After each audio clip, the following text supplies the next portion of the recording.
thrifts and tangles.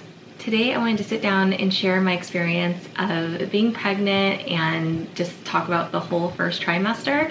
I feel like I just didn't know a lot of pregnant people maybe growing up, or people didn't share their true experiences with being pregnant. Like, I know at the end people would say it was uncomfortable and that they just had a hard time, but it was only at the very end. So I didn't expect in the beginning a lot of the craving symptoms, experiences that I had. I was not ready for it because I feel like no one painted a very clear and accurate picture of what pregnancy actually is. So I'm hoping today I can sit down and share my experience with you. And hopefully if you're in your first trimester, you can find this to be relatable, because the first trimester was difficult. And I always said I wanted more than one kid, maybe 2, maybe 3.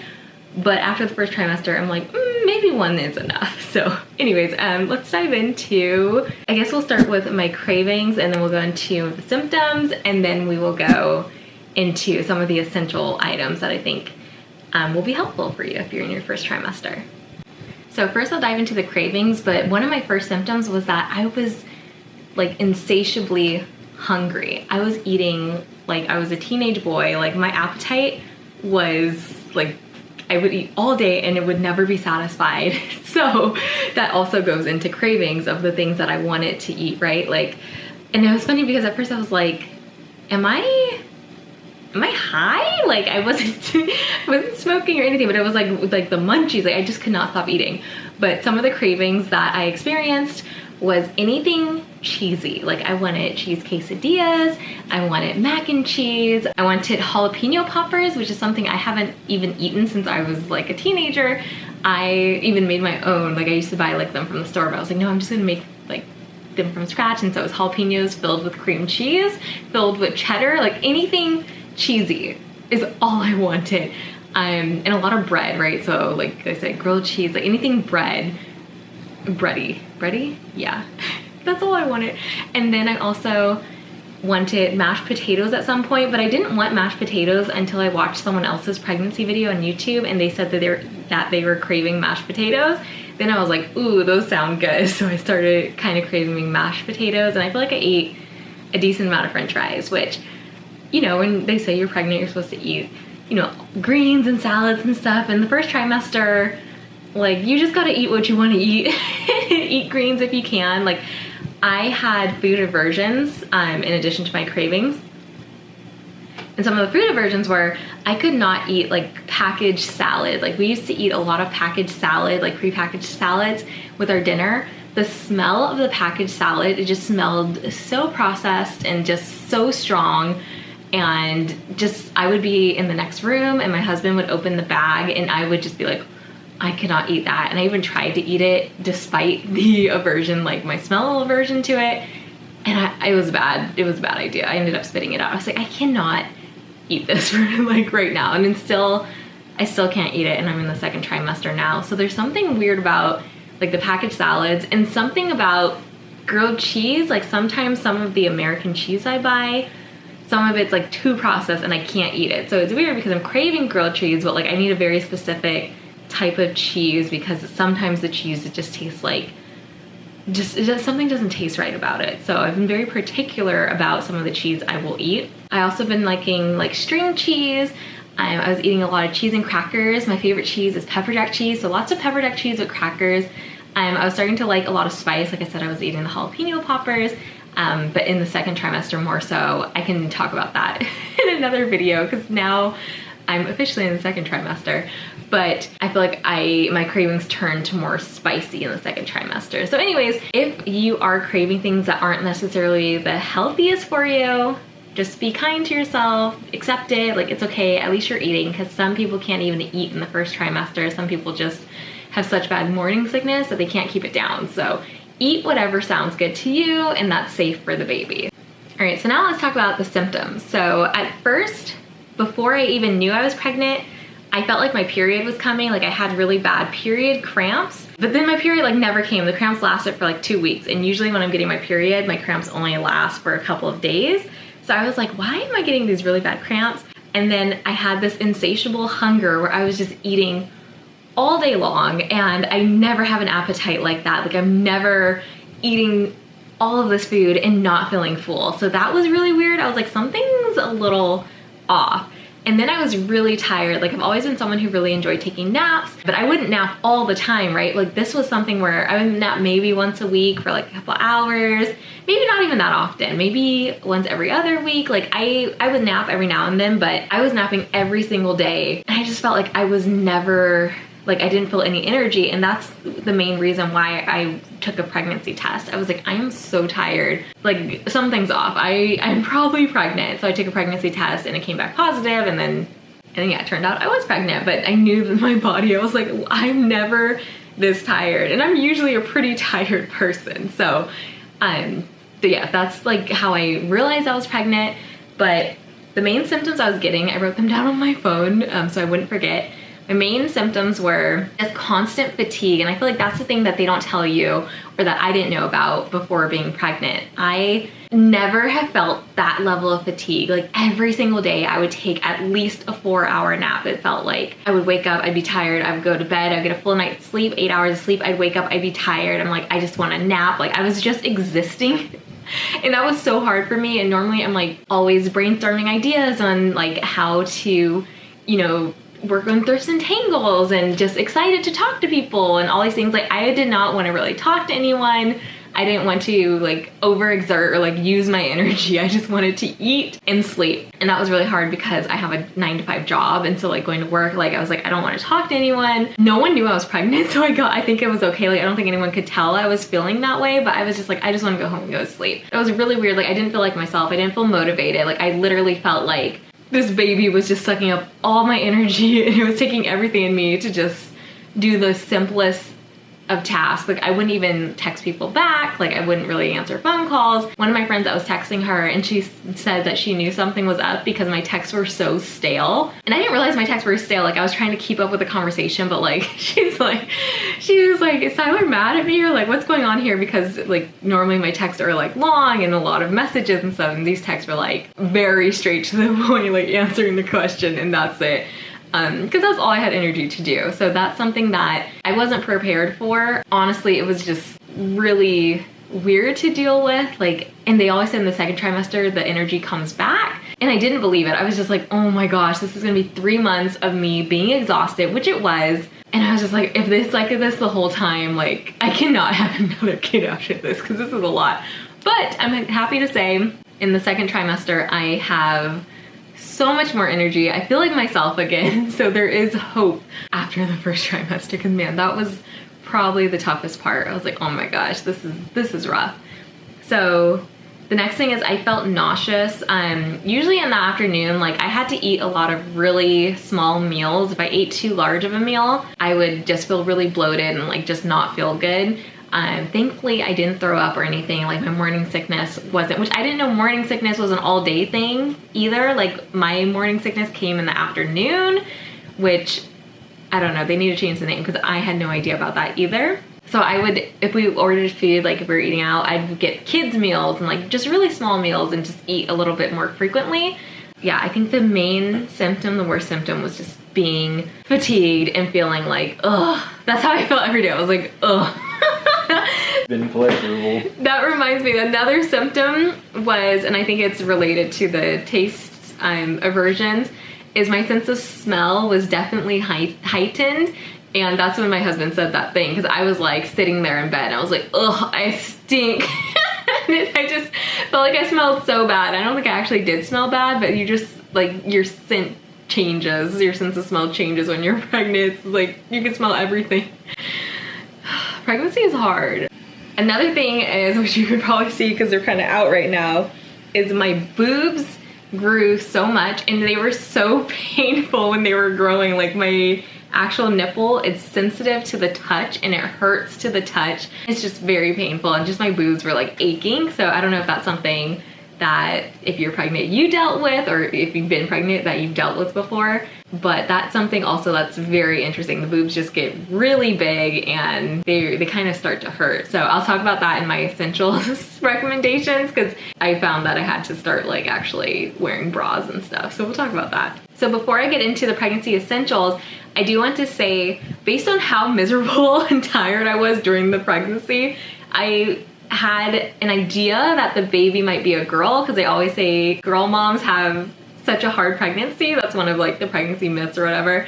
But I was like, based on that alone, I feel like I'm having a girl. And it turns out I was right. So I don't know if that's a thing, if it's true or not. Everyone who I talked to who was a boy mom, they said that, oh, the pregnancy was easy, like no problems, like whatever. And so that made me also be like, this must be a girl, because like some people are like, I don't really remember my pregnancy. And I'm just like, how don't you remember that it was so hard and so difficult and like so draining? And yes, everyone's different, but everyone I know who had a girl seems like they can relate to that. So I thought that was interesting. But anyways, let's get into the pregnancy essentials. Okay, my first essential is I have this giant pregnancy pillow that my brother's girlfriend gifted to me. This thing just makes it so much more comfortable to lay on your side. Like you can kind of hug it from the side, and you're supposed to lay on, specifically they say your left side when you're pregnant. I lay more so on my right side just because it's way more comfortable. But this thing just, I took the best naps in this, and it just made it really comfortable to sleep. So they have pillows that are only, like this is a two-sided pregnancy pillow. They have some that are just one-sided. So for example, when I sleep with my husband, he can't really cuddle me when I'm in this. So if you want to be cuddled while you're in the pregnancy pillow, maybe buy one that's one-sided. But definitely having a pregnancy pillow in the first trimester is nice, because you're gonna be sleeping a lot and you wanna be comfortable. The next essential is this pregnancy book right here. My mom bought this for me. It's What to Expect When You're Expecting. And my mom, this is the 5th edition. My mom said she had this book when she was pregnant back in the 90s, and I guess they just come out with a new edition every few years. But this book is really interesting because they break it down by week. So you can kind of follow along with your progress and figure out, you know, what you should be eating. They share advice for moms and partners, and they cover like when you should call your provider and about doggy bags. They just have a lot of random information in here that's really helpful if you're pregnant. And again, I knew nothing about pregnancy, so I feel like this definitely helped me learn a lot about like what to expect when I'm expecting. So definitely check out this book. The next thing is I've been using unscented products because again, my sense of smell has been heightened, and a lot of things I'm just like, oh, it smells way too strong. So I love Plain products. They are actually sponsoring this video. So I've been using their body lotion, and they also have a conditioner and a shampoo that I like. And it just is nice to wash your hair, specifically wash your hair, and not be like, oh my gosh, what did I just wash my hair with? My hair smells way too strong right now. I need to wash out whatever I used, because that's definitely a thing. Like I'm like, oh, like even the smell of, I love my husband's cologne. Sometimes he wears cologne, and I'm like, sometimes I'm like, ooh, that smells really strong. So I've just been really sensitive to my nose. So Plain Products is actually sponsoring this video. All of their products come in these really nice aluminum bottles, and they are refillable. So if you are looking for a nice, eco-friendly, sustainable option for body products, they have body wash, body lotion, shampoos, conditioners. They just came out with a deep conditioner. Like, they have so many products. Check them out. I have a discount code that you can use. I'll put it on the screen right here. But yeah, they have been a lifesaver, because sometimes you just don't want to be sniffing all of the scents when you're pregnant. They also have a bottle return program. So once you're done with these bottles, maybe after you're pregnant, maybe you run out after you're pregnant and you do want to scent, you can return them and then, you know, purchase a scented product, because their scents are really nice. They have a lavender lotion that I really like, but sometimes it's like when you're pregnant, you don't want all the scents. You don't want all the scents. My husband has a cologne that he uses, and I usually love the smell, but when he lays next to me at night, I'm like, oh, it smells so strong. Like, so he's been using, I think he still uses it. He just uses a lot less.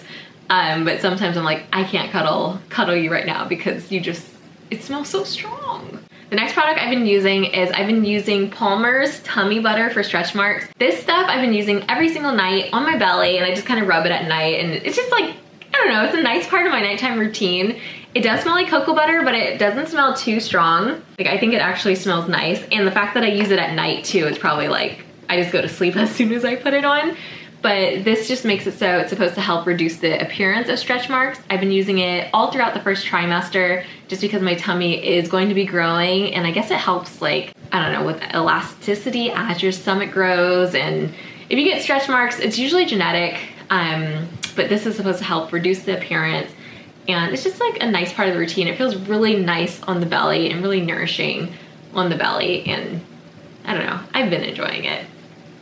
Next essential is get yourself a water bottle. If you don't have one already, I have this one right here by Clean Canteen. But drink a lot of water when you're pregnant. It's good for you, it's good for the baby. Yeah, you can't go wrong with a nice water bottle that you could keep at the side of your bed. Specifically at nighttime, I get really thirsty, so I'll wake up in the middle of the night, and just having the water bottle there to take a sip out of is nice to have. The next essential is to take a prenatal vitamin. I'm just taking one a day prenatal. I chose one a day because they were the only ones I found that also provided a dietary supplement of choline, I think it's called.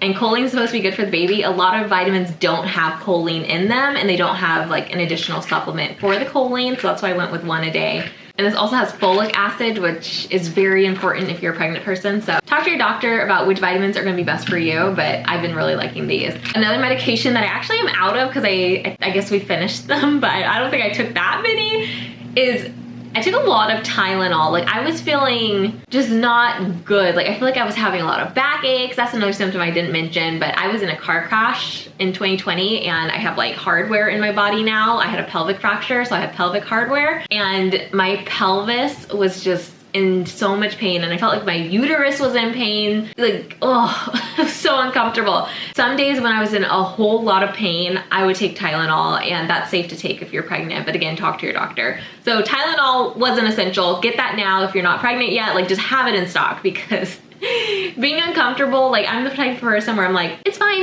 I don't need medication, I'll be fine. Like, no, I needed medication. I needed Tylenol. So yeah, and it's safe for the baby, but again, talk to your doctor. The next essential is just switching to cotton underwear. Honestly, I've been going commando a lot since I'm pregnant. Like, it just is so much more comfortable now, and I never am someone who went commando before. This might be TMI, but I was always scared too that I was gonna bleed in the bed or like whatever, my period was gonna start. So now that I don't have to worry about having a period, I've just like been just going commando or wearing cotton underwear, because cotton underwear is so breathable. Like, all the underwear I was wearing before that wasn't cotton, I basically got rid of. I was like, this is not comfortable, and I want to be comfortable. So cotton is like breathable, it's stretchy, and it just feels way better on the body. These specifically are by the brand Pact. The next essential is just having a bra or a bralette. I haven't worn bras for years. I'm all team free the nipple. You don't need to wear bras. No, when you're pregnant and your boobs are growing, like, I had the worst nipple pain ever, and just having my nipples rub against my shirt was unbearable. Like, I have not experienced that type of pain in a long time. So just having a bra to like protect your nipples from rubbing against your clothing just was a game changer. So I really like this bralette by Lara Intimates, but I've been wearing like bralettes or normal bras or whatever, but just get yourself something to protect from that rubbing sensation. I almost wonder, even if like if you're someone like me who didn't like wearing bras, maybe having like pasty on top, maybe that would help. Just something to, you know, make it sure that rubbing action is not happening. So yeah, that is definitely an essential. The next essential, which I feel like is an essential in my life like always, is the comfy. I've always worn my comfy all the time, but I feel like I wear it even more so now that I'm pregnant. But it's just this giant hoodie where it has a pocket in the front, but it's super oversized, and they created it so that you could tuck your knees into the actual hoodie. Like, it's so big, it's so comfortable, and just being pregnant, like, I just wanted to be comfortable at home. So I would just wear my little comfy, take my nap, and I was so comfy cozy. So yeah, you want to be comfortable. The last essential that I have is an app called Kinder. I don't know where I found out about this, but this is like, I guess Tinder, but for baby names. So you can swipe left or right on the names that you like, and you can specify, do you want a gender neutral name? Do you want a boy name, a girl name? And you can just filter it out that way, and it saves a list in your phone. So once you swipe on your name, it'll give you a list of all the names that you liked, and you can pick a name that way. And this just was really fun to look at with my partner, my husband, to see like, oh, like let's just look at names together and swipe together. So that was really nice, and I think we have a name. We will reveal it later. So that was my experience with the first trimester. Let me know in the comments below if you have any questions, or if you would like me to cover my second trimester, just to let you know any updates if anything has changed. Also, be sure to check out Plain products. If you're someone who's pregnant and are looking for like eco-friendly products to use that are child safe, like this is a kid-friendly product, so maybe you're already a mom and you just want some lotions that are kid-friendly, toxin-free, all those good things. I feel like people who are pregnant are like more hyper aware of that kind of stuff. Yeah, check out Plain products. They are a really great company, and again, they are not going to bother your nose. And if you do like scents, they have scented options available as well. Again, I'll put the code on the screen and in the description box down below. I thank you so much for watching. I'll see you next time. Bye.